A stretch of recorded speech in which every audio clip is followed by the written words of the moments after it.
All right, testing Twitch 1 2 3 1 2 3. Testing Twitch 1 2 3 1 2 3.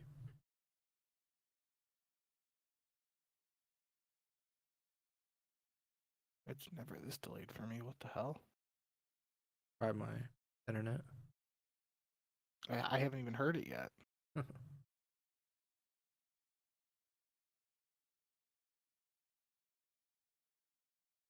gonna refresh, see if that does anything.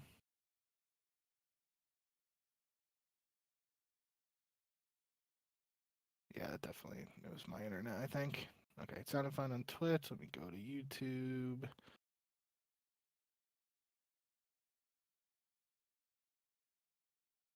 Give me one more time. Testing 1 2 3 1 2 3. Testing 1 2 3 1 2 3.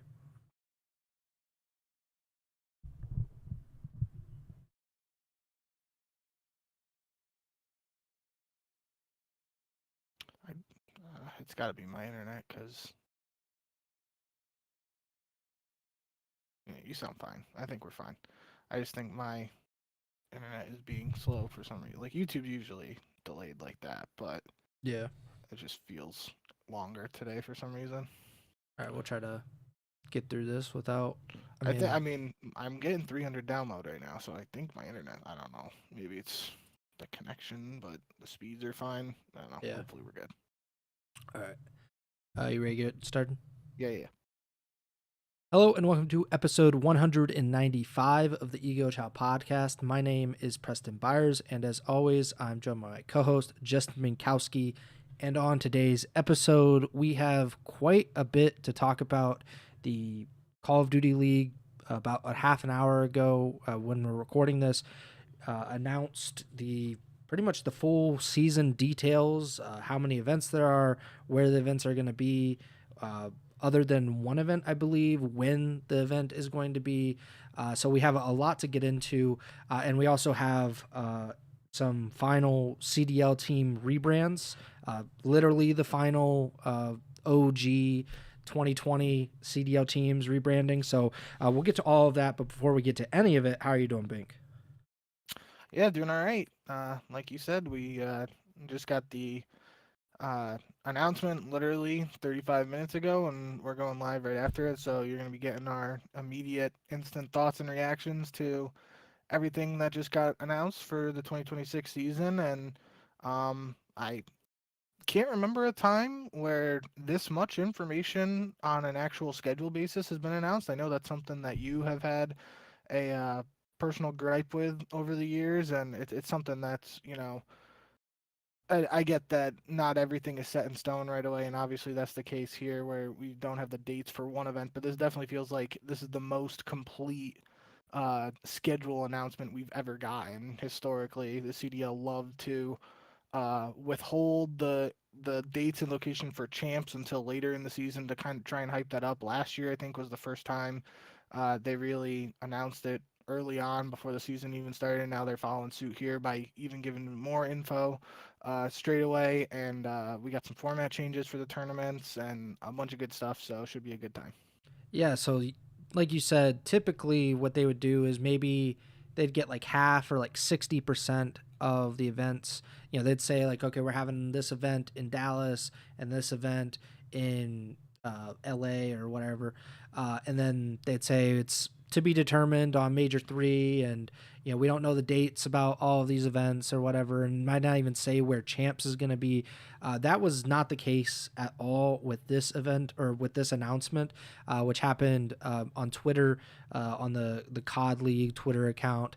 Daniel Say and Miles Ross, they pretty much laid out the entire season from beginning to end, other than, like you said, the one event, which we'll get to. But yeah, there's going to be 4 majors this season for the CDL. There will be 2 minors, and then obviously champs at the end of the season, and then the Esports World Cup will be hosted after champs, after the CDL season is over. There's really a lot to get into. I think I don't even know what really is the most important of all of this. I should say just right off the bat that the season itself starts on December 5th. that is when opening weekend begins for the CDO. So I think that is good to just start off that we are a little over a month away from the beginning of the 2025-26 season, even though Bink does not prefer that nomenclature or whatever. But yeah, the next season of the CDL is a little over a month away. Most of the stuff that we'll get into is essentially the same. The majors, most of them work the same as we have seen in the past. But Major 2, I want to say, to just jump out, because this is the one that we were talking about a little bit a few weeks ago, when there were rumors that not every CDL team will make it to the major. And people were thinking, okay, it's going to be an 8-team format, which is how they do it for champs. It is different for Major 2, which will be at DreamHack Birmingham in England. Daniel Say said it's the first event in 5 years in Europe for the CDL, or for England, not Europe, because they did the Spanish event last year. So the first time they've been back to England in 5 years, which I don't think that's correct. I think it'll be 6 years by the time that this event actually happens, but same difference. But this major, the second major, will be hosted at DreamHack March 27th to the 29th. And before Major 2, there will be 6 weeks of qualifying matches. During that time, every CDL team will play every CDL team. So every team will have 11 qualifying matches in that 6-week period. And at the end of that 6-week period, only the top 10 will go to Major 2. So whoever gets the 11th and 12th seed, or place in those qualifiers, they will not make it to England. They will not attend that event. And then once you actually get into the event, it is not just like a 10-team bracket or whatever. It is the top 6 teams from the qualifiers get an automatic spot in the bracket. The bottom 4 teams, so 7 to 10, will play in a play-in bracket, which is single elimination, where 7 plays 10, 8 plays 9, and the winners of those matches then become the 7th and 8th seed in the actual double elimination bracket. And then it plays out like we've seen at champs, where there's double elimination and so on and so forth until you get to the end of that tournament. Obviously, that is a very odd format. I'm not, I know they explained it as, they wanted to make specifically majors 2 and 3. I wrote it down. Daniel Say said unique and important in every stretch of the season, that they wanted to kind of boost the middle of the season, because Major 1, or the beginning of the season, has that kind of launch hype, and then Major 4 has the champs hype, but they wanted to do something in the middle, and this was something that they thought of for Major 2. So I want to kind of get your reactions on their idea on how to increase the hype and importance of the second major. Well, I think for starters, there's going to be a lot of people who are just excited that an event is back in the UK. Yeah. So I think regardless of whatever format changes they decided to make for Major 2, that there's already some element of hype to Major 2 compared to probably previous Major 2s. I'm not really looking at because I don't really necessarily agree with how they said that, in terms of like, the start is exciting because of launch and the end is exciting because of like a playoff push or whatever. I don't really know. I guess the first event is always the first event, and that I'm fine with that. It's really the last one. I feel like, you know, not saying this to like toot our own horn or anything like that, but really, like, the league doesn't do necessarily anything unique in terms of trying to promote or amplify the playoff push for these last events. It's really like, you know, content creators and people talking about the league who are the ones pushing those narratives, thinking back to like the subliners run, 2-3 years ago now or whatever, like that. Like the league wasn't doing anything around that. That was just a storyline that came up, and as a result of everything in the season, and it was happens chance really that it just happened that way, and you're able to ride with it from a content creation perspective. So I don't really know how I feel about like that evaluation of it, but I don't think that's really the most important thing. I really like, I said it when we first talked about the report for this event, I am a huge fan of them going to a full round robin. I think, especially for an event that isn't going to include every team, it would have been really shitty if they just did a 5 or 7 match qualifier and then some people are getting in because they just have a better strength of schedule or they played weaker teams, and then 2 teams that had to play all the top teams have a worse record, and then they're missing out on traveling to an event. Hmm. Uh, there's no excuse in that department. If every team is playing every other team, you got 11 matches. I think that's going to be super exciting just in terms of, you don't have to worry about the schedule element or strength of schedule element to it. So we get all that, and I think that's just, there's going to be the people who are um, not as excited about that because it means more online matches, more weeks of qualifiers and whatnot.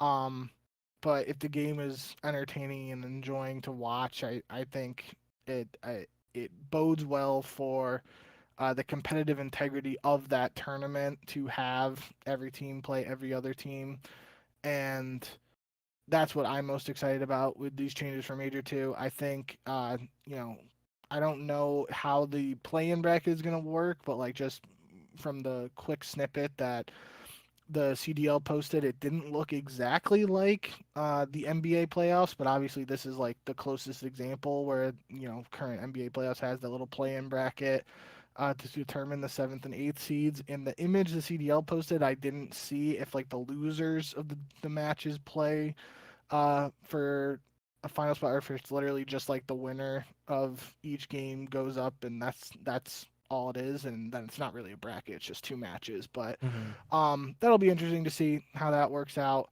Um, but yeah, I think that's the closest comparison. It's it's definitely a new format, and I am excited about the changes in terms of the qualifying process. I think I said it when we talked about the report, like they're over these last couple of years, we've always mentioned these couple of teams at the bottom of the barrel are just showing up to events, playing one series, losing 3-0, and in 30 minutes they showed up to play 3 maps, 30 minutes, and their tournament's done.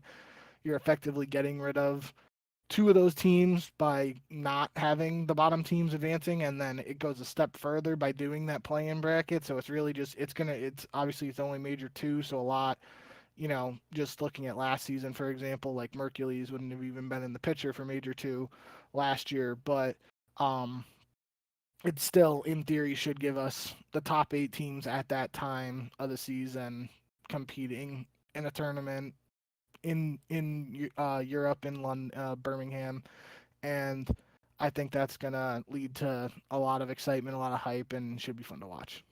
Yeah, I didn't think about it, but when you mentioned the NBA play-in bracket, I think that is the ideal scenario Yeah, for Major 2 because if it is how I think it is a single elimination. I could be mistaken, it but looked like it's just 2 matches. yeah, it looks like it's just 7 versus 10 and 8 versus 9. Yeah, And the winners of those matches, then whoever's like the higher seed gets the 7, whoever's lower gets 8. I hope that's not the case. I hope. And it's not like they're set in stone. Like this is 4 months away or something. So like they should in all seriousness change that if it is a single elimination play in, they should change it to the NBA bracket where okay, these 2 teams won and then have them play have those 2 winners play, have the 2 losers play, and then there's a final match where the winner of the second match and the loser of the first match they play.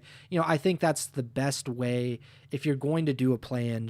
Regardless, that's probably the best way you could do it, where it's not just you're flying 7 hours across the world playing one series, getting knocked out, or technically not even getting in to the tournament and being like, all right, like I'm gonna fly back home now. I just think that's not what people really want.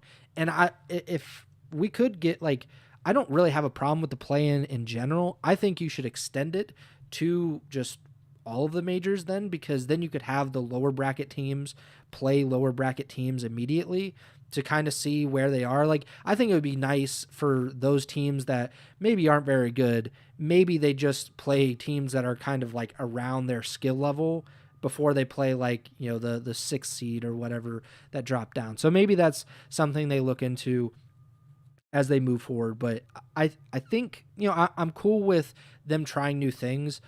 But like you mentioned, there are going to be people that are not very happy about the qualifier schedule.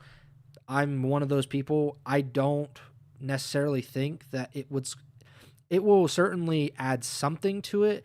I don't know if it's really going to increase excitement and anticipation for those last few matches, because there's 11 matches. Like it's a month and a half of qualifying matches, and I just don't know if that's going to do it. I don't know if people are going to be tuning in specifically because they're like, okay, like this team is on the verge of being knocked out of major two contention, or they're going to fall into the play-in category versus getting one of the top six seeds. I think you really can't replicate what the end of the season brings, where not going to champs is a really big deal. And I don't know if not going to major two in England, even if it is the first event in England in 6 years and it's like this new format and all that, I don't know if that's going to be even remotely as devastating and kind of as like career altering in a way. Like if you don't even make champs in a 12 team CDL, I think that's a really bad mark on your legacy, just in general. Whereas like if you don't make a major, I don't know if anybody will even remember a month after that major. Like I don't know if people are gonna be like, oh man, do you remember like Slasher not making major too? I just don't think that really matters at the end of the day. But I think it's worth trying. And to your point, every team playing every team in the qualifiers is a good idea. It's just that they've always struggled maintaining people's interest over multiple weeks, especially online matches, which I think that is, I just don't know if they even have like a solution for that, just period. So I don't know. Yeah, I think on the missing major two front, I mean, I don't know the exact prize pool for major two if it's the same as previous years or whatnot, but it's still, a six-figure tournament prize pool overall. So like, if you're one of the teams missing out, you're still missing out on the potential chance to make a couple $1,000s.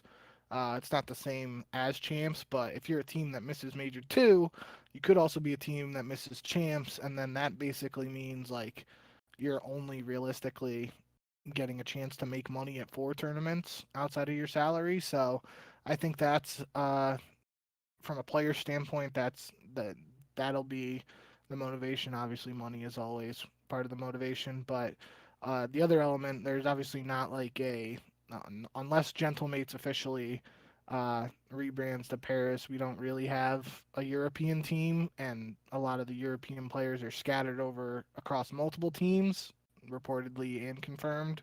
Um, but that means that there is a chance that some individual players might not, some European players who are on these individual teams might just miss out on the chance to play in a European event, first event in Europe in a while. So, or uh, in the UK, sorry, not Europe. They did um, The Madrid major.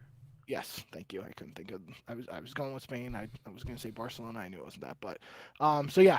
I think that's another side note, but again, that doesn't affect the fans, right? And I do agree with you.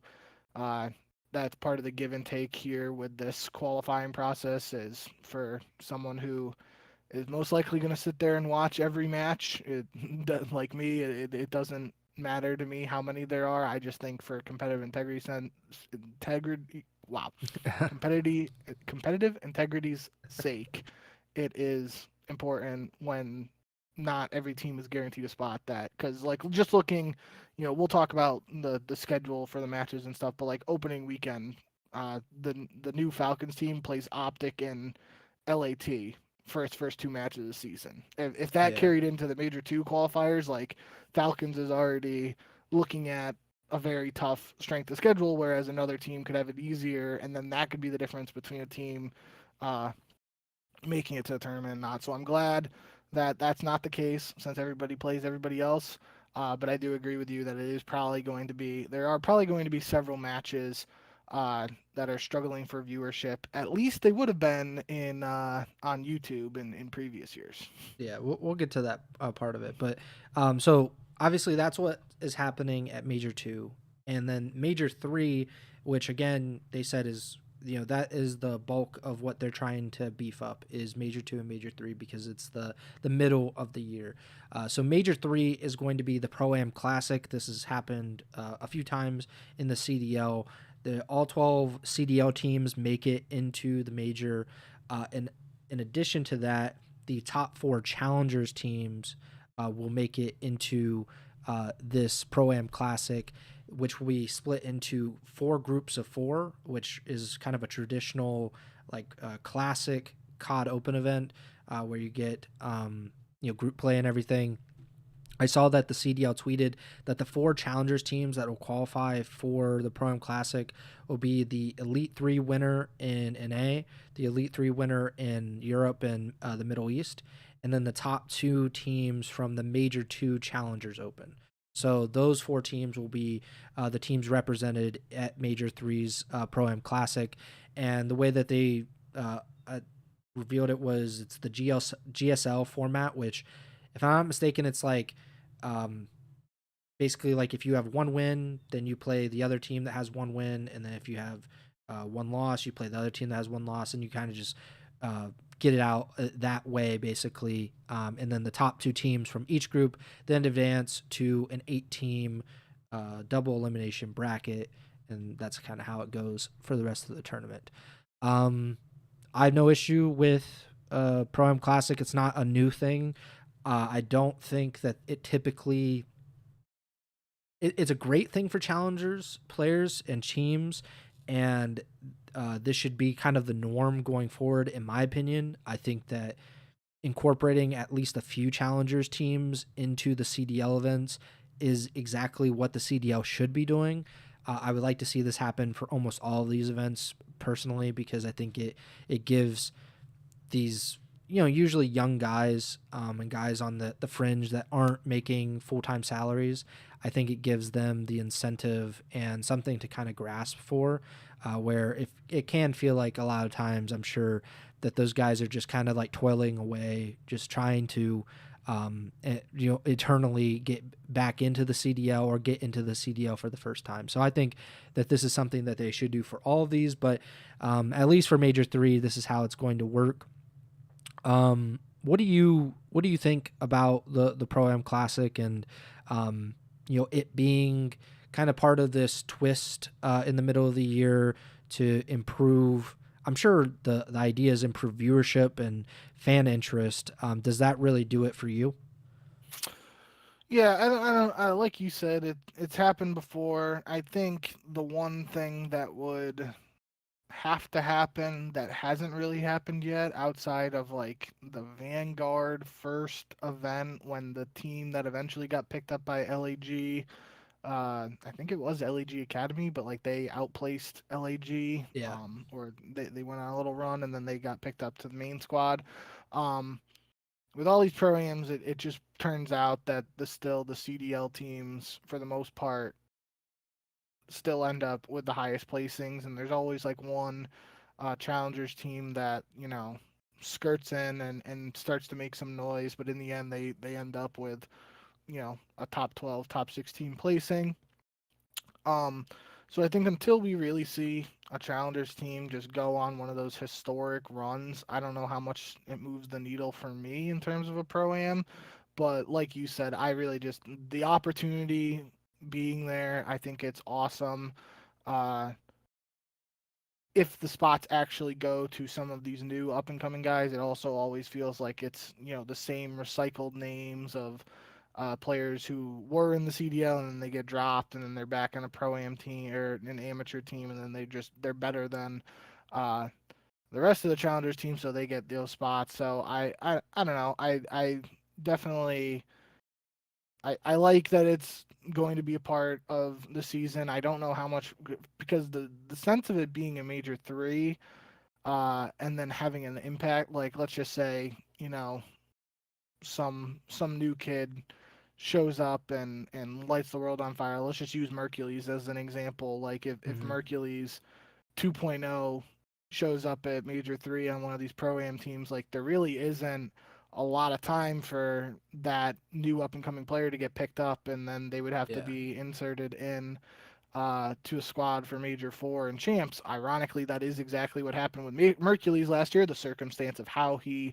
got introduced to everything, and then everything like that is different. But from a timeline perspective, that's what he came for Toronto Major 3, picked up by Optic for Major 4 and Champs, and won Champs in EWC. So, I mean, I guess talking about it now out loud, like it's not the craziest thing, and it actually has happened before. But I just think like a pro-am closer to the start of the season gives um, some of these new players more of an opportunity to get picked up by a CDL team that's actually willing to make changes. But at the same time, we just saw it happen the other way, so I can't really say that. I do think, again, I'm thinking out loud here, but with a pro-am being further into the season as opposed to at the start, maybe that does give an advantage to some of these other people to sort of like get more familiar with the new game, as opposed to if it's at the start of the season, maybe just some of those COD Pro vets who are good at Call of Duty. Um, Regardless of what the title is, they have more of an edge over some of the up and comers because it's the start of the Mm-hmm. game. But maybe as time progresses through the season, some new faces can jump out and get a chance to showcase to everybody what they're capable of. Kind of spitballing there, but yeah, I think I'm pretty in terms of the pro am being a part of the CDL season, I do like that it's being included. I don't think it's something like I'm jumping out of my seat for joy that I'm super excited about, but I think in previous years where it just wasn't even a consideration, this is definitely a step in the right direction as opposed to that. So I do gotta say kudos to CDL for, even if I don't know how I feel about the exact reasoning they gave for like introducing these new formats and stuff, I do like that it's not going to be cookie cutter, same number of tournaments, same format, everything throughout. They're switching it up, and we'll see how it works out. The way I would phrase it is like it's not an exciting development, but it's a good development, and Sure. we need more of that. Like I said, I think that it should just be a part of every major. I understand the CDL probably is not like super keen on that, just because like that's more tickets they got to buy and everything. Like more hotel rooms and all that. But at the end of the day, like these challengers players are supposed to be the future of the CDL, and in many cases have been. Like someone like Mercules, even though he didn't spend years and years grinding away in challengers, so to speak, because he's what, like 19, but like he obviously was in challengers before he got to the CDL, and we've seen a lot of great players come in or come back. Someone like Neptune, for example, who was in the CDL and then went back to challengers and had success, and then came back, and he's having a lot of success back in the CDL. So, I think that's just the best way to do, is just to show people, these fans who are not going to seek out challengers elite matches. Like they're not going to look and see like who won season 3 elite, but if they see them at a major and see them playing against pros and maybe doing well against pros, then they'll remember the name and they'll be like, oh man, I recognize him from last month or whatever. So I hope this becomes more of a regularity. It doesn't really do anything for me for Major 3 just in general, but I think they were just going for, let's spice it up in the middle of the season, even if it doesn't really entice people. It's just different, which Yep. I'm cool with. I think that's at least an attempt at trying to do something. Another part of this is the minors, which were introduced last year. There were 2 minors, I believe, is the first. It was not before the first major. It was before Major 2 and Major 3, if I'm not mistaken. Because I don't think they did it because it couldn't have been. Oh no, it was before Major 1 because there was the return from the holiday break. So it was before Major 2 or Major 1 and Major 2, right? Yeah, it was because Phase were 0-3 in Yeah, the qualifiers, and then they won the minor, and it didn't affect their yeah. seeding for Major One, but it gave them those points for champs. Yeah, so last year, the first the two minors that they did were before the first major and the second major. This year, the minors will be before the third major and the fourth major, and the reason being is that Daniel said that he wanted it to be a kicker for the end of the season, basically as they're sprinting towards the playoffs and the playoff race, which I'm cool with that. Like I kind of Yeah, like that idea that these extra points, which I believe only go to like the top three teams, if I'm not mistaken, or top four teams maybe. Um, and obviously the money only goes to the top team, the winner. So yep. I kind of like that idea for the minors. So they'll be before Major 3 and Major 4. I'm cool with that. What do you think of the minors coming back and being shifted later in the schedule this year? Yeah, I think that's. I think we both last year said that we liked the minor tournaments and that we wanted to see more of them for this Yeah, season. Um, and if not more, we wanted to see them at least brought back in the same capacity, which ends up happening. And I do think I like them being at the end of the year, especially in the sense, like we're saying, if it only affects champs points, having them at the start of the year doesn't make as much sense, yeah, and it doesn't make sense, especially this year with the major two having uh, the lengthened qualifier match schedule. It wouldn't have made sense to have a minor during major two, anyways. So doing it during major three and four makes sense to me. I think I just saw Miami Heretics like posted their match schedule in a graphic on Twitter, and it showed seven qualifying matches for them for major one. Uh, then obviously 11 for major two, and then only five for three and four. So it'll be five qualifying matches plus a minor for three and four, which means that's technically the shortest part of the season for the teams that don't go on a run at the minors. But I do think that overall, happy minor tournaments are back. I am happy that they I would have liked to see more, but talking about it out loud again, it wouldn't have made sense to have one during the Major 2 qualifiers with that whole system for Major 2 in place. So at most, it would have been three minor tournaments this year over two. So I'm not going to split hairs there over not having one additional online tournament. But I do, like you said, I think pushing them to towards the end that should spice things up a little bit for the champs race, because like we were just saying with Phase last year, like nobody was considering the implications of Phase winning minor one, and then uh how that would impact them going to champs or not. Like that changes the narrative around that by pushing these back towards the later half of the season. So I am on board with that, and I think that's a good change. yeah. The only one, like you said, I think they should have added one at the beginning of the year, before the holiday Yeah. break, because that would have been the time. Because the last matches before they go on the break are December 14th. They should have done it the following weekend. Because it's an online event, like it's really not that big of a deal. Like people can do that event and then travel home for Christmas and all of that stuff. So they should have done the minor like on the 19th to the 21st, and then everybody goes on the break for 2-3 weeks, and then they come back and they finish up the qualifiers. So that again, like you said, that's kind of like splitting hairs, but Yeah. if you're looking for room to improve, that's probably where you would go with the minors at least. So yeah. One thing I'll throw out too, real quick, just because we kind of mentioned it in passing and we talked about it in different episodes, is with uh, Black Ops 7 being released on November 14th and the season starting on the 5th. That's literally the first match will be 3 weeks after, exactly 3 weeks or 21 days after the launch of the game. And I think we both, I know I said it, I think you agreed with me, but if I didn't, you can correct me. I think 3 weeks is like the appropriate or the best case scenario for starting the season um, from the launch of the game just because I think we both said in the past, like if they did a launch tournament literally 24 hours after the game dropped, that'd be super cool, but logistically it makes sense if that's like a nightmare and not going to happen.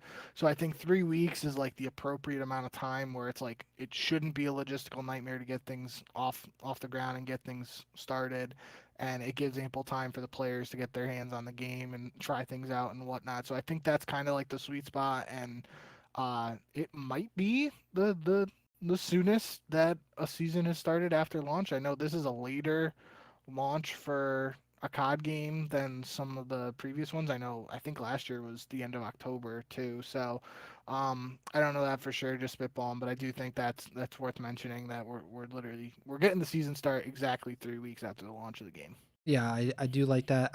I'm sure the late release date, because some of these have been in October recently. Yeah. I think that probably screwed things up because honestly they probably could have gotten in almost the full first major cycle if it was like a mid-October release date, but or even like October 22nd or something.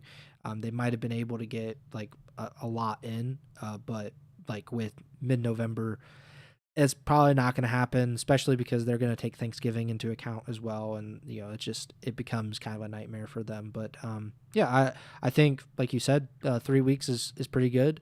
We'll eventually get there when you and me are running the CDL. Like we're doing like a launch night tournament, like an online tournament, because that's what it used to be, especially with with S&D tournaments. There's no reason that we couldn't do it for the CDL. And people don't need to leave their homes. So that would have been ideal. But yeah, I'm cool with 3 weeks. And it does seem like there is kind of a concerted effort to, capitalize at least at the beginning of the CDL. And I'm sure, I wouldn't be surprised if they have rules like laid down by whoever is running, Activision, whoever Daniel Say's bosses are. I'm sure there are rules of like, you can't do certain things like within a week of launch, like, marketing and all that. So there might be some complications in that regard. So I do understand that part of it. But yeah, that's mostly the CDL season. We'll go real quick. Major one will be in Dallas, hosted by Optic Texas, January 29th through February 1st. So that's the first major. That's almost 2 months after the season starts, because you'll get, I believe, 2 weeks of qualifiers and then the break that, from like the mid-December to like the second weekend of January. And then there will be a few more weeks of qualifiers and then the first major in Dallas. Major 2, like we said, DreamHack Birmingham, March 27th to 29th. The first minor will be April 24th to 26th. The third major will be hosted in Atlanta. It likely would have been Atlanta Phase, but we don't have an Atlanta Phase anymore, so it's just hosted by kind of the CDL in Atlanta, which is the first time that they've gone back to Atlanta, I think, in 6 years, because it would have been pre-COVID. Home series, yeah. So 6 years since the Atlanta event. That one does not have a specific date. It just says it's in May, which would put it a few weeks after the first minor. Minor 2 would be June 5th to the 7th, and then the final major of the year will be hosted in Paris. So 2 European events and 2 American events for this, at least the majors. No Toronto, which I thought was quite surprising. But Major 4 in Paris will be June 25th to 28th. And then Champs will be hosted by Vegas Phase, July 16th to the 19th. So there's a little over 2 weeks between the fourth major and Champs. We got kind of a similar break in between last year, if I'm not mistaken. And then after Champs, there will be EWC. They didn't announce that it's in Riyadh, but we can assume that it's likely in Riyadh, Saudi Arabia, sometime in late July or August, which is generally where they've been doing it. Anything else on the schedule before we kind of move out of that part? The only thing I was going to bring up was Major 3, like you said. We basically got 95% confirmation on the schedule just outside of the exact dates for Major 3. And I thought it was interesting that we're getting an Atlanta event after Phase Yep. rebrands to Vegas Phase and relocates. So, um, thought that was interesting. They weren't able to, so I would agree with what you said. Probably something to do with a CDL hosted event. If not, I don't know how they. Well, I Nah. don't know what they're gonna do for Major 3 and Major 4 because I guess that Major 4 in Paris would be contingent on General Mates hosting it if it's not hosted by the league, and then uh, Major 3. I mean Vegas or Phase is hosting champs apparently, so. Not sure if anybody really cares about that, but that is just interesting to think about. And it is slightly weird that we're getting an Atlanta event after Phase technically leaves Atlanta. But those fans down south and fans of Atlanta Phase will be happy that there's an event down there again. And Atlanta's got a pretty big airport, so should be uh, potentially easier for some people to find flights to the event if they're interested in attending. Yeah. Yeah, they didn't say because they specifically mentioned Optic and Phase Yeah, hosting the yeah. events. So maybe they are holding off if Gentlemates does rebrand or something and starts representing Paris specifically. Maybe then they'll say, okay, Gentlemates is actually hosting this, and we just didn't say back then. But at this point, it looks like the CDL will be hosting two of these events. And we don't really need to talk about it, but I think it's just worth mentioning that Daniel Say said that there will be a Challengers Open at every one of the majors this year, and that there will be an additional elite season. So there will be 4 elite seasons and 4 Challengers Opens this year. And he specifically said, I think pretty interestingly, that the CDL is hosting the Challengers Opens. So it is not, I think, incumbent on whatever team is hosting the major to deal with that. So that I don't know if that means anything, but it did seem pretty interesting that he specifically said it's hosted by the league, which is great. We love to see more Challengers LAN events. That's actually like the best thing that we could do for Challengers in general. But we have a few more really important things to talk about. The first is actual gameplay. I haven't played Call of Duty in a while. I don't know when the last time I even turned on my PS5.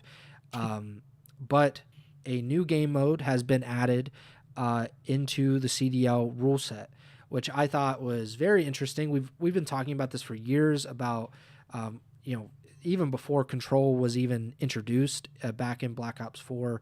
It was like, okay, like, do we want domination? Do we want capture the flag? Do we want X, Y, and Z, like whatever game mode kind of popped up. Obviously, Uplink back in the day, Gridiron was floated about during World War II. But the this year in Black Ops 7, the third game mode will not be Control. It will be Overload, which looks kind of similar to CTF in a way. It's more you're running it. It's almost like reverse CTF, I think is what they used to call it, where you run it to the other team's base, and that seems to be kind of the deal here. I don't know if you've seen more of this game mode than I have, but I'm open to ideas. I have said in the past, and I firmly believe that we don't really need a third game mode, and that it should Yep. be hardpoint and search and destroy, and that personally what I would do is make it best of 7, and the higher seed or whatever the home team is, you want to say, they get to pick which game mode gets 4 versus 3, and then the other team starts the map vetoes. And I think that's how they should do it. Obviously, I have a lot of different ideas for the CDL, and they haven't taken me up on them. But what do you think about Overload coming in as the third game mode this year? Yeah, I know it was a part of the beta, and I unfortunately didn't get a chance to play the beta, so I didn't get a chance to try it out myself. But I know initially there was just some issue with like the OBJ was doing like a pulse thing that uh, was basically like a UAV or Yeah. like a radar pulse, and people were like freaking out about that. And then the devs were saying that's not going to be a part of the competitive version of this mode. That's like just the pub version. So that was like an immediate like jump scare or red flag for me when I heard that, because That's just that doesn't have a place in a comp game mode. And if that's like something that wasn't established before this mode was actually tried in a competitive setting, that could be worrying. But Yeah. I think the bar is set very low. Just a lot of people unhappy with control really since Black Ops 4. Um, so as long as this mode just isn't absolute dog shit, it can't be worse than control has been in recent years. So that's the bar is set low. It really would be impressive if this new mode was worse than control recently has been. But I'm not gonna put anything past the devs, and they've surprised us in the past. It is possible, but I'm not gonna you know talk trash or anything, especially when the mode was playable and I didn't get a chance to play it myself. So, I'll hold my full thoughts until launch and when I actually get to try it out and see what I think. But um, I do think, like you, we've both said in the past, I think hardpoint S&D only would work, and there is a way to make it work, especially like you hinted at with like doing the vetoes and giving a team the opportunity to pick whether there's one more search or hardpoint, yada yada. We've talked about that in past episodes and whatnot. I do think that's a good idea. Just I think maybe this is like the final straw. If this new mode doesn't work, maybe we eventually uh, get to that ideal format that we talked about, or this mode doesn't work out, and then there's just another one tried out uh, next year, or God forbid we get a return to domination or control. That would actually be worst case scenario. So, fingers crossed this new mode does work out, but we'll have to wait and see. Yeah, I'm organizing a riot if domination comes back into the competitive rule set. Just a horrible game mode, and that was like a years long thing. That was like kind of like the tradition was to have Dom in competitive, which is just ridiculous. And I mean, it really, if there are milkmen and plumbers in the CDL or in COD history, it's the guys that were feasting off of Dom back in the day. So, but yeah, I think I can't say the best case scenario. Best case scenario is that it becomes hardpoint, which was a revelation in Black Ops 2, and other than Ghost, which they credit to them, or in fairness to them, like there's no way that they could have known when they were developing Ghost that this game mode in Black Ops 2 was going to be like the thing, and that they were going to have to put it in every single Call of Duty since then. Control, like the first year in Black Ops 4, you could argue it was pretty good. All things considered, I think that's kind of what you hope for with Overload, is that just that 1 year, like we got a good year of Control, or at least relatively good. Maybe that's what we're looking at with Overload. Obviously, you want it to become a staple and something that people actually look forward to playing. And but obviously there are reservations, because I don't think like this is necessarily a new concept. I don't even know what a new concept would be in Call of Duty. There have been so many, and they've had so many different ideas for game modes, whether they're competitive or not. I just don't know if like there is one. We have talked about it before briefly, but I think TDM or Kill Confirmed in a more competitive environment could be exciting, because it's worked in Halo with Team Slayer. I don't know if it'll work in Call of Duty with how fast paced it can be, but I think there might be something to that.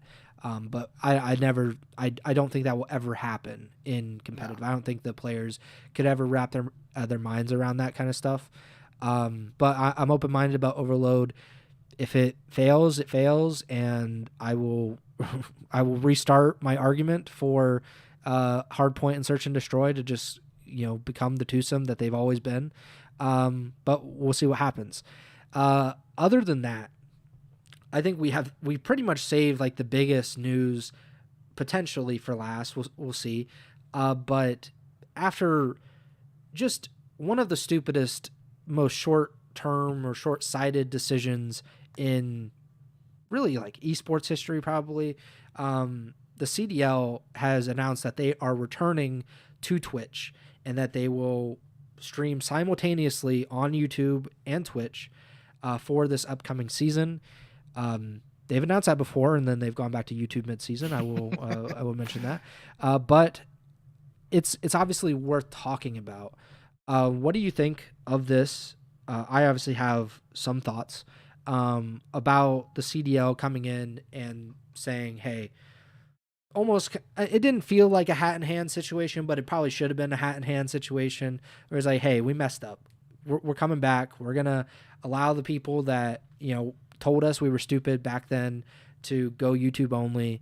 We were wrong, and we're coming back to Twitch. We're going to do this co-streaming or simultaneously streaming thing that we were doing very successfully with. What do you think about this move to go back to both YouTube and Twitch? Yeah, I mean, it feels like a no-brainer from at least a fan standpoint and whatnot. From a business perspective, obviously, like media rights deals or whatnot, if uh, financially in the past it made sense for the league to be on YouTube, that's the hand they were dealt. But in the world we're in right now, doesn't seem like that's, there's some like contract stipulating it can only be on one platform or whatnot. And I think that should, in theory, work out well for viewership, at least. Like just the fact that Scump and Zuma can do their watch parties on Twitch, that should help with viewership in theory. Um, just thinking about it out loud, though, I mean, I will probably still be watching on YouTube. I know Twitch recently did. I think it's maybe for subscribers that you can like rewind streams or whatever, but that's just a feature on YouTube that I've really gotten Yeah. used to over the years and watching matches. And I love, like, if there's like a hype moment or just the end of a match, I love just like rewinding 10, 15 seconds right after it happens and just seeing it again. And then I get to write down the score and all that stuff that I do uh, for myself, for my viewing experience. So, and that was kind of a result of these changes over the years. Like, I was always obviously watching on Twitch before that, and I never really cared about um, the viewing experience on YouTube or whatever. But I've gotten accustomed to it. And at least the rewind feature, I'm a fan of that. So probably a case where I'll continue to watch on YouTube, and unless the rewind feature comes to Twitch in non-paid format, because I do think it's for subscribers. But if I'm wrong, I'm wrong on that. But regardless, I just think from a very basic standpoint, like, Twitch being back should only add eyes to the CDL, Yep. should improve viewership numbers, and it should be a good thing in terms of like financially for the CDL and whatnot. That's something else they're gonna have to figure out on in terms of making up the money that seemingly isn't there from some sort of exclusivity deal or whatever. Yeah, the only thing I'll say about that is like you always get those like geeks on Twitter when especially when the co-streaming stuff was happening and like Scump and the Flank and all of them were getting like tens and tens of thousands of viewers, probably like hundreds of thousands like combined when they would do these co-streams with the CDL, and like the CDL would have fewer viewers than Scump would for his stream or whatever. And they would say, well, like obviously this, like, people overrate the impact because like it doesn't help the bottom line of the CDL. And I'm gonna say, like, it does not fucking matter, like, even a little bit, because this league isn't making money no matter what. Like, we need to be honest with ourselves. This is not the NBA. They did not sign like a $70 billion media rights deal or whatever. Like, this is the CDL. This league is not making any money. I would hazard to guess that not a single team in CDL history has ever turned a profit. All this money, we're all burning it. The only thing is exposure. The only thing is attention. That's all that matters at the end of the day right now. Like, maybe in 10 years, maybe in 20 years, we look back and say, like, man, they really made some bad financial decisions. But the whole point is, like, this is a startup. Startups lose money, and you kind of got to lose this money to get this attention. You have to put yourself in front of people. That's the biggest part of this. And I always thought it was really short-sighted, like incredibly short-sighted and really stupid. And, I don't agree with Hex on a lot of things, but Hex and I believe Nate Shot both said at the time, we should not go back to YouTube. we can't sign this media rights deal where we become exclusive to one platform. Certainly not the platform that is not like the hub of gaming streaming. Like, we cannot do that. It's very, very bad for this, even the near future of our league if we decide to do that. Because especially they weren't getting a ton of money for the media rights deal, according to the owners themselves. It was pretty much a small pie to become exclusive to YouTube again. I think in the beginning, that's different. That seemed to be a much bigger pie that they were trying to eat off of. Like, back when the CDL started and we weren't in the esports winter, the bubble hadn't popped yet, and everybody's, really excited about spending $25 million per franchise in the CDL. At that point, yeah, maybe you sign this exclusive deal with YouTube. Once the bubble popped, though, it's all about just being in front of people. People that are playing Valorant, people that are playing League of Legends, people that are playing Counter-Strike, whatever, that they see on their little sidebar, oh, Call of Duty League is streaming to 60,000 people, or Scump is streaming to 60,000 people, or whoever is streaming, and they're just talking about the CDL, they're watching the CDL. That's all that matters, is just being in front of those people. And it was a really bad decision to go to YouTube. I think this is an admission, even without admitting it, that it obviously didn't work. Like, YouTube, I would assume, did not fork over a ton of money for the new media rights deal for the CDL, because why would they? And now we're back to what we should have been doing the last few years. And I think hopefully this is just the way to move forward. I don't know how this league grows into becoming like one of those esports, like I mentioned, like even Valorant or League of Legends or Counter-Strike. I don't know how that works. I really don't. This is a very small esport in comparison, especially within the global reach. There is no like Chinese teams. There aren't very many, I do remember there being Japanese Call of Duty teams at one point. We don't really have Australian teams anymore that are like big or well known. It's mostly Western Europe and North America, and mostly just America and Canada. So they have to kind of play within those confines, and I'm interested to see how they do that. But this is a step in the right direction. We cannot go back. There cannot be another announcement where I see YouTube exclusivity, because I'm gonna lose it. I'm gonna lose it, and I might not come back on the podcast. I might have to just end the podcast entirely, let you take over the Ego Chall podcast, and you get correspondent Trimmer on here weekly. But I can't do it, and hopefully we don't do that again. But I am happy that this is happening, even though I did not express any sort of happiness or joy in this like 3-minute rant. So hopefully we don't have to deal with it, but I'm very happy that it's back on Twitch, even though, like you, I do not watch on Twitch. I watch on YouTube, but that is more a convenience thing. But most people are actually watching on Twitch, and they want to be mostly probably watching Scump or something, or The Flank or whoever, but I don't care about those people. So I don't watch that.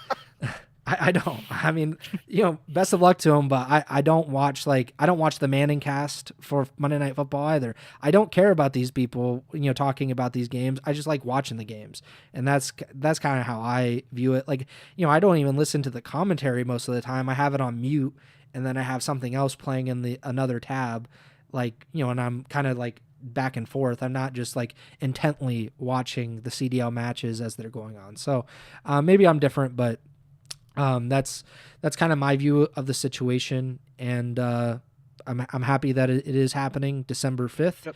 Yep. Twitch and YouTube. I think it's twitch.tv/ like Call of Duty _esports. I thought they used to be on the Call of Duty Twitch channel, which was interesting. I don't remember.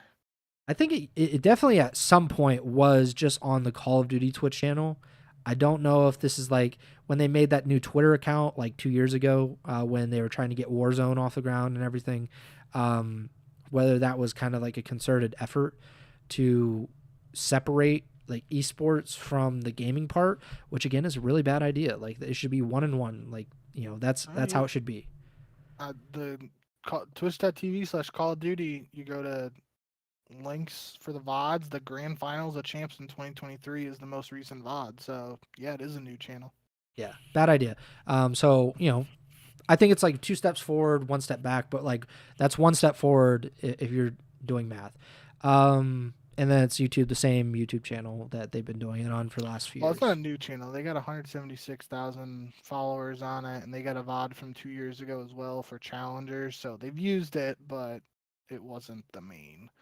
Oh wow, there's a 1 hour and 21 minute match from CWL, FaZe Clan versus E United from June 15th, 2018. So That's like it's just sitting here. yeah, So so it's it's the been old used for C CWL. yeah, it's Yeah. the old CWL channel, which again, bad idea. Just do it on the Call of Duty channel. Um, but yeah, that kind of does it for the actual CDL portion of it, or like the announcement Yep. portion of it. Quickly, we will talk about some of this other stuff. Yep. Meltdown and Standoff, 2 maps that we've talked about, obviously well known for Black Ops 2. They're coming in season 1 of Black Ops 7. And the Maddox, which was the flex gun in Black Ops 4, is also coming to Black Ops 7 as well as a DLC weapon, which we know the fate of that beautiful Mm-hmm. gun. That has already been GA'd, certainly. The Slasher is on the case, and the Maddox will not be seen. But what do you think about Meltdown, Standoff, and the Maddox coming in at some point during the Black Ops 7 season? Yeah. That basically that was my main thought too. Is when I see the Maddox is going to be a DLC weapon, it basically is fated to not be used in pro play. But we can keep our fingers crossed. Maybe it will enter a realm here where uh, it isn't immediately fated to be GA'd. But I do unfortunately agree with you that that is most likely the case. Um, Standoff, I don't think we have heard anything about that previously. It was Meltdown and Yemen that were the two maps Yeah, that were hinted at previously. Um, so Standoff coming in is cool. I don't believe it was used in Hardpoint for Cold War. I'm pretty sure it was only Search and Destroy. Um, so it will be interesting to see, especially with Meltdown in Black Ops 2 only being used for search. We've talked about this previously, seeing how the new maps adjust to pace of play. On the last Flank episode, Aches brought up an interesting point with the wall bouncing. Um, how that could impact some of these older maps where that wasn't a part. He used on Raid the basketball court hill as an example. Like he was saying, the God, wall facing like that bomb site out towards Tiki and yeah, whatever the waterway. If you can just wall bounce on that repeatedly to view over that line of sight, that could be a major issue and like just make that hill unbreakable from that way, because you could just constantly wall jump on that and like see everything, and then you know which way you got to look and everything. So I thought that was an interesting point. I hadn't previously thought about that. Um, and the impact the wall bouncing and the new movement could have on a map like Raid, which we were both and a lot of other people were immediately ticketing as a staple competitive map for this upcoming game. So um, we're gonna have to wait and see how all that affects these legacy maps, and especially maps like Meltdown and Standoff when they come in season one. It's not a fringe situation like we had last year. These are two maps that could immediately be added to the CDL play, and they're being added to the game at an early enough time to be implemented in pro play. So I'm happy about that.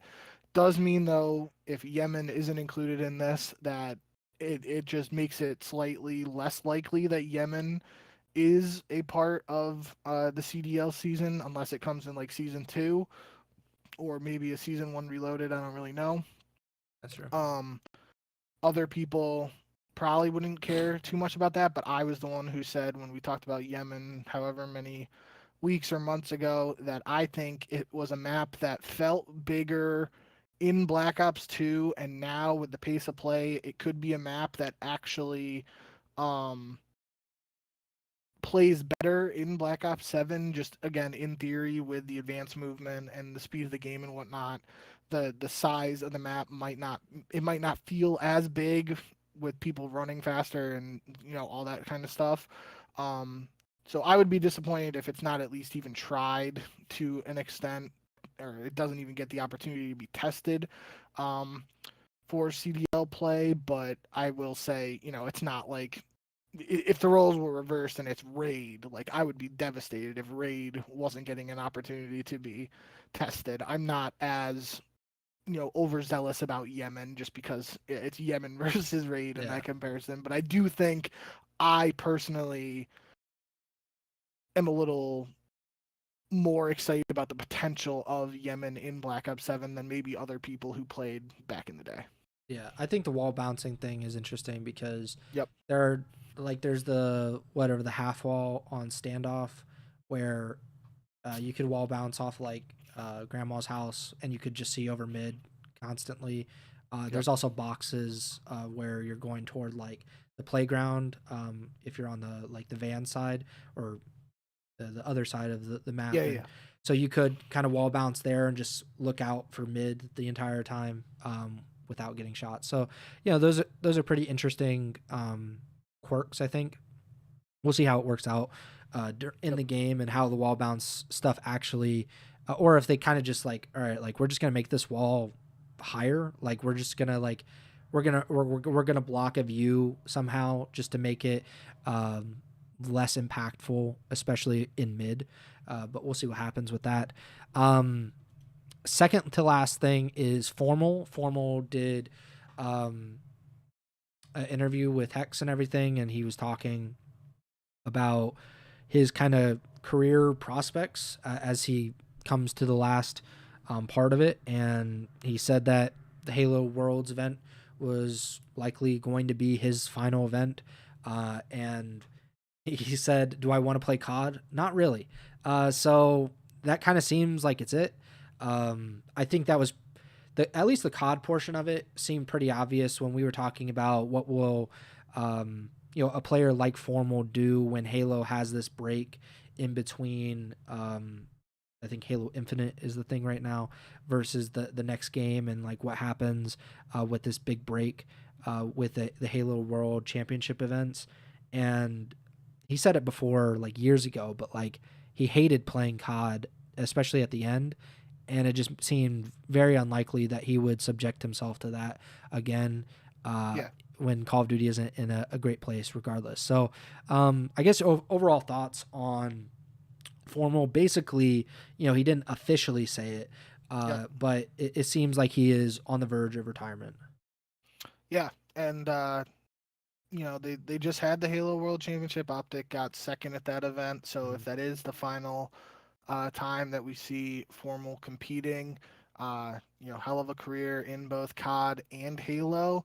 One thing from that announcement video, or not really an announcement because like you said, he didn't officially retire or anything, but just the video between Formal and Hex, he you know didn't officially retire as you said, but I think maybe it was Hex or maybe it was somebody I was reading the comments on or whatever. Maybe Formal goes and tries his hand at some other game, and then because there was some comment he made again, don't want to put words in his mouth, but basically to paraphrase, he didn't want to tarnish his legacy in COD by coming back to COD, um, and underperforming to how he played in the past. I think the bigger thing would just be having to go back to all the scrim schedule and everything like that Yeah. for COD. That just takes a toll on players as they get older. So who knows? Maybe there's another opportunity for him in a different game or whatnot. Maybe next Halo COD or wow, Halo COD. Maybe the next Halo game comes out sooner and there's more support in that. He just picks up again where he left off and has the Optic Halo team. So the opportunities are there, and I shouldn't say opportunities, but the possibilities are there for him to go in a lot of different directions. Even Scump, I saw a clip of him. He was basically saying he would love to have Formal on the watch party, but he would want it to be a commitment. He wouldn't want it to be something where Formal starts out on the watch party and then a couple months in he's like, I'm gonna go back to competing, and then just ditches the watch party, leaves him high and dry. Um, so I think Formal on the watch party would be super entertaining. He's just a funny dude. Um, but yeah, I think hell of a career, regardless of whether this is officially or unofficially the end.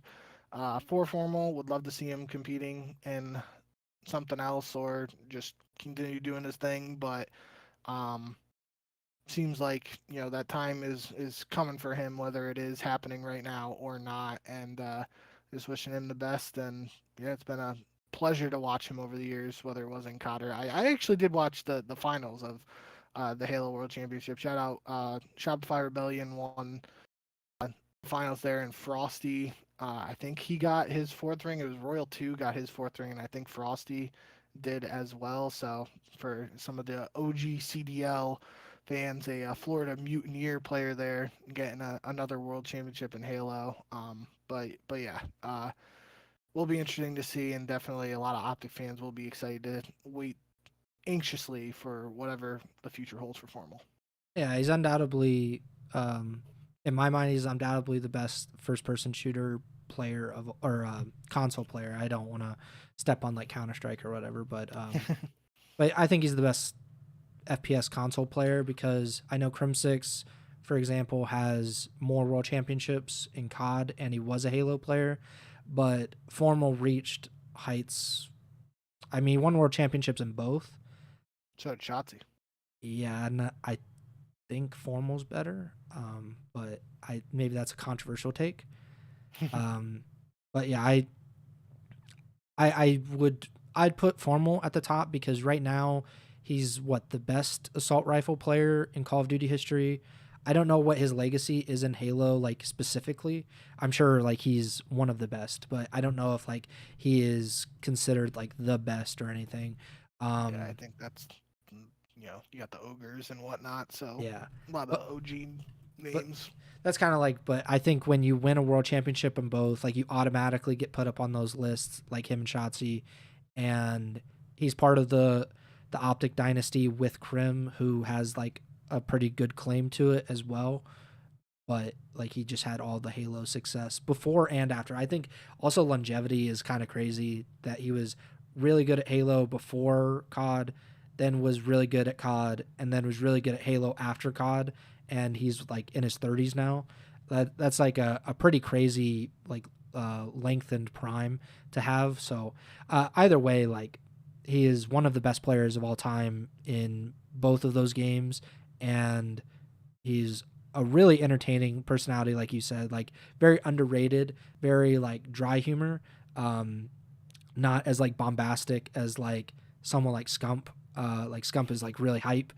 Formal is not that guy, but I think the path forward for him, I don't know him at all, but I mean, if he wanted to be a Warzone pro, like what's stopping him? Like if he wanted to be, if he wanted to do what TP does, but like more competitive focused, easy money. Like just, and we can really put it to bed about like, are Warzone pros more talented or skilled than CDL pros when we got Formal, who has been retired from competitive COD for what will be like 5 years next year, and he just like absolutely rakes in Warzone. I think like there's just no way that he shouldn't do that at least, or at least explore it a little bit just to see what happens. But yeah, he's awesome, and I wish him the best of luck if this is truly retirement. You never know with these pros. Like, they say they retire, but it doesn't really happen as often as you would think. And then the last thing that we really need to talk about, and it's obviously very brief because we've been talking about this stuff for a while now, but over the past few weeks, the CDL teams have continued to rebrand.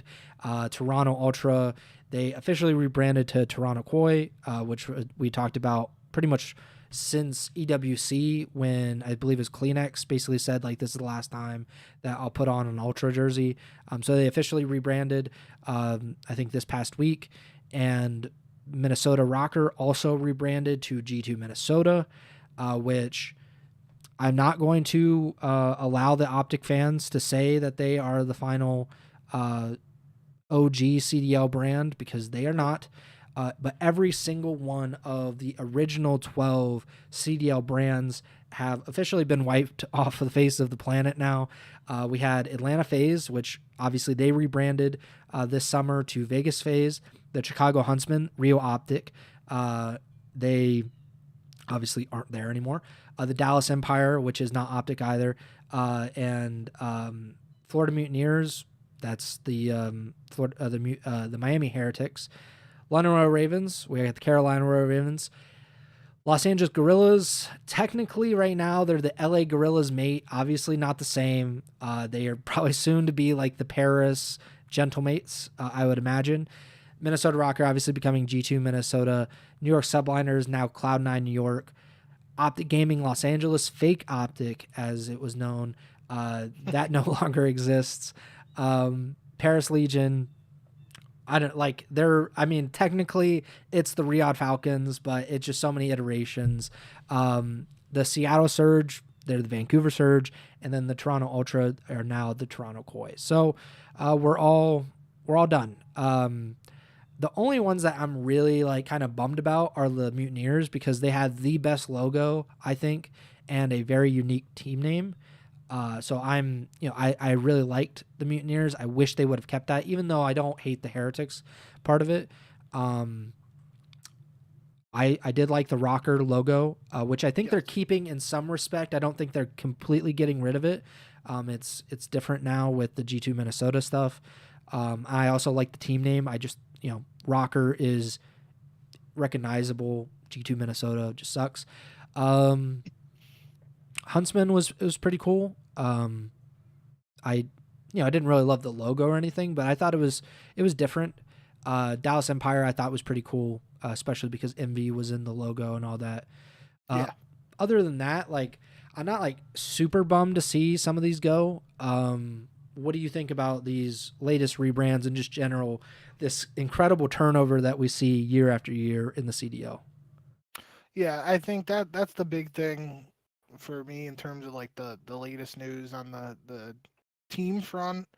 Um, it was October 23rd for Toronto and confirming the Koi rebrand, which was like 2 weeks after they did their roster, which that just felt weird to me because I was like, where's the rebrand? And then it wasn't a part of the roster reveal, but then they do it after the fact, so I don't know what the deal was there.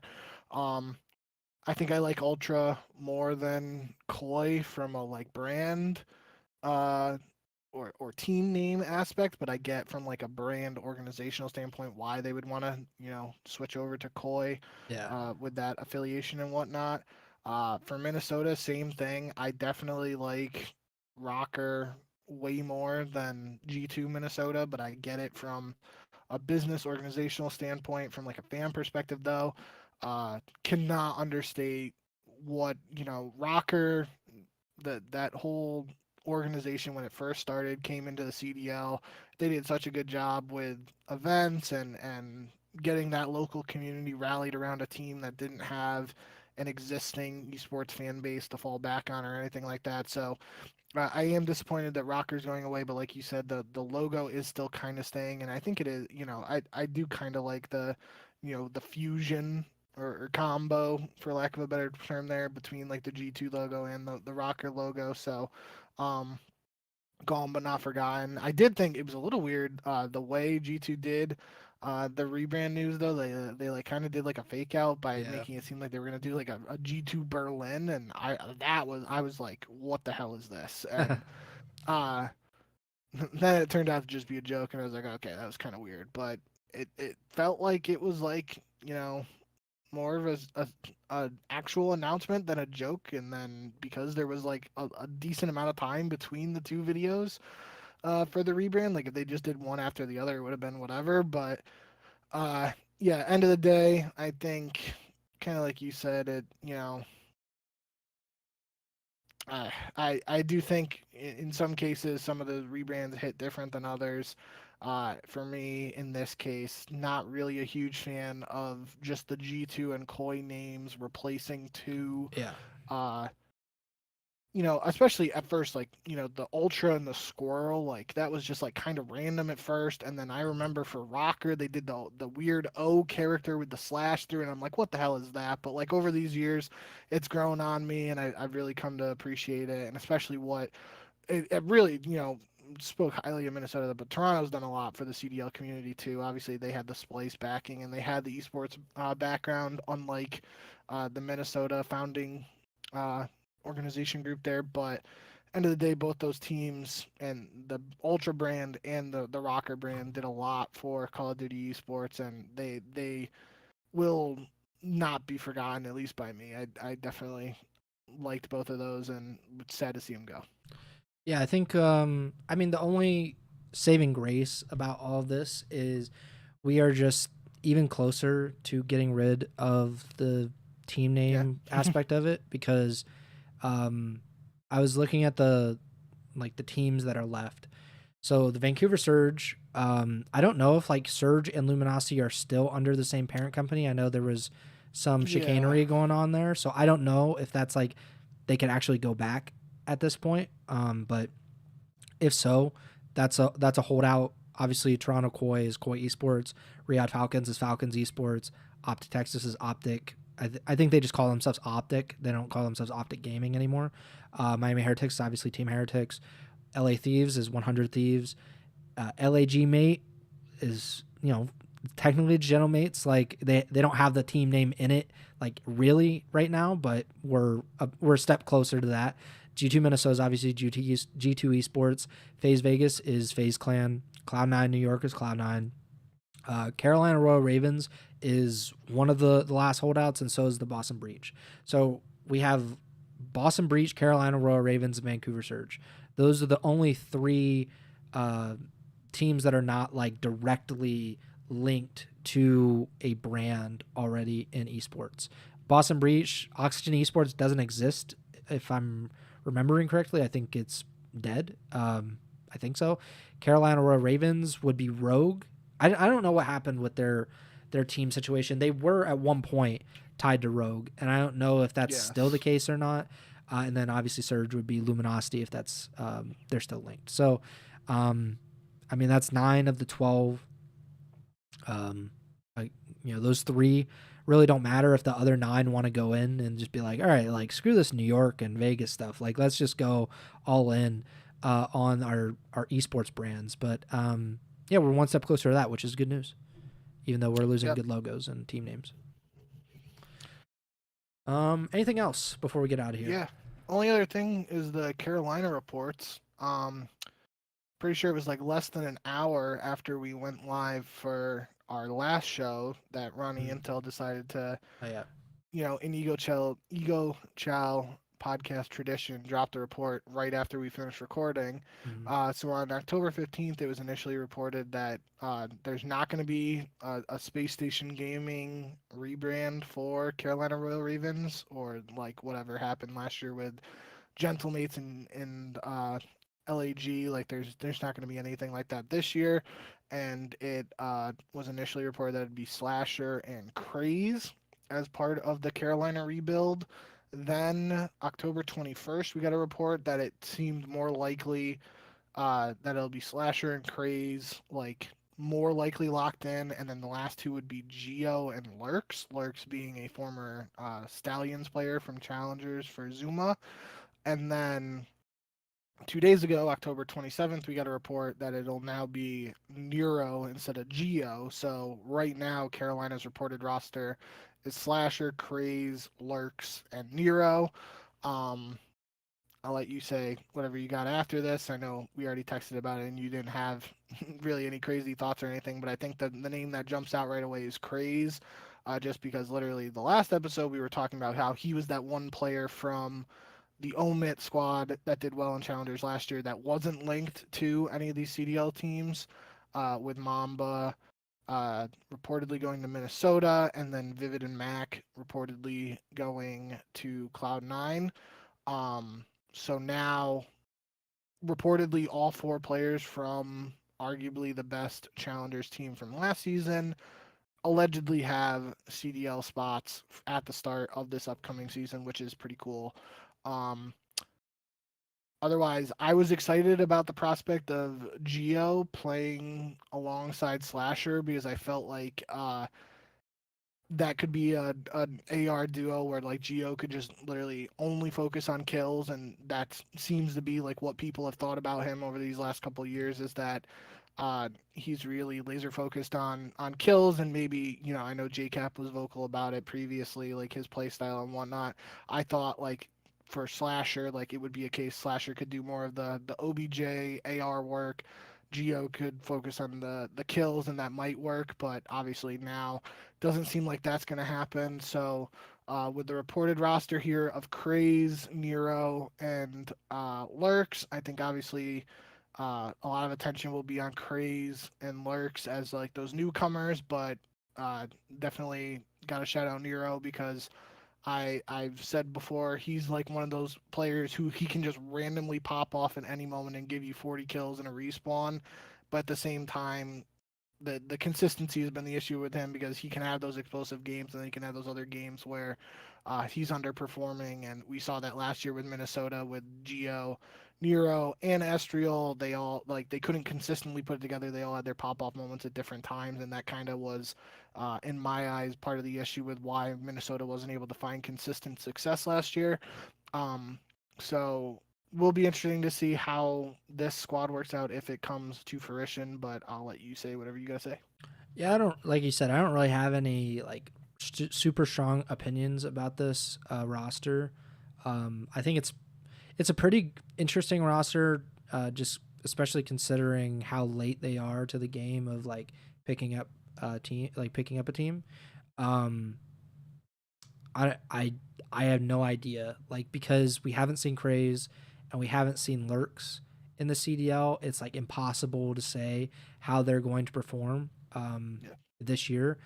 Slasher's like a really interesting player because it feels like, especially last year, he started off really well and then the team cratered, and obviously his numbers cratered when the team did poorly as well. I don't know, like if it's Slasher doing poorly and the team doing poorly, or the team poorly and because in Slasher as a result. But um, yeah, I think it's interesting. Nero, he if he doesn't get on Carolina, it seems like he's not going to get on a team before the CDL season, because at one point he was, I think he's rumored for a lot of teams at some point during the process, but it just didn't seem like it was actually going to happen for him. Now that is on Geo because, Yeah. I mean, the only saving grace is that he could main AR for these teams, and we've talked about it in the past, like there just aren't that many in the CDL, so he might. I mean, we'll see. Like, there's still like 5 weeks until the beginning of the season, but I think he could be like a really early season replacement for one of these ARs if they don't Yep. perform. I think Minnesota, just because obviously he was on Minnesota last year, and I think I made it pretty clear about how I feel about Skies on that team.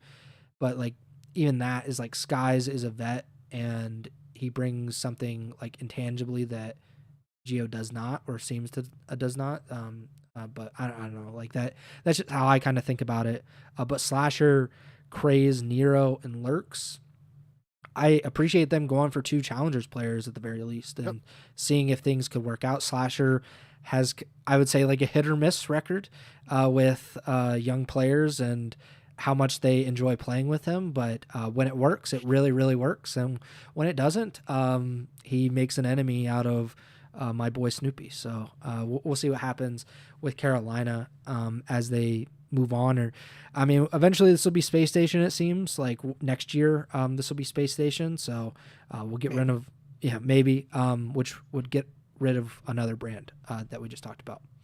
But yeah, I think that about does it. We're about an hour and a half in. We really appreciate anybody stopping by on the live stream. If you want to join us for the next live stream or any future live streams, you can do so on YouTube or twitch.tv/Ego Chall Podcast. Please like, subscribe, or follow the podcast feed wherever you're listening or watching on. We're on Apple Podcasts, Spotify, Amazon Music, as well as YouTube. So just look us up on YouTube, and you can watch all of the videos that you want there. I think every single VOD that we've ever done is on YouTube, which we're getting close to 200 episodes. And yeah, you can follow us on Twitter at jbink with 2Ks, at Pres Byers, and the podcast tour is at Ego Chall Podcast. Not sure when the next show will be. It will be within the next month at the very least, because like I said, we're only about 5 weeks out from the beginning of the new CDL season. And I believe we'll probably do like a preview, just like an overall general thing before the season. And then obviously we will do our pick'ems, which two-time defending champion over here. I don't know about you, Bink. So we'll continue to do that. And we still need some rosters confirmed and everything. So there should be some news over the next few weeks. And then obviously when Black Ops 7 comes out in a few weeks as well. So a lot to talk about over the next month or so. And we appreciate you hanging around. And hopefully, if you're just joining us as we start this new season, then, that's awesome. And we hope you stick around. But yeah, that does it for me. Bink, take it away. Yeah, thank you guys as always for tuning in and all the support. You pretty much said everything that I was gonna say here, and we've done enough yapping today, so I don't got anything else.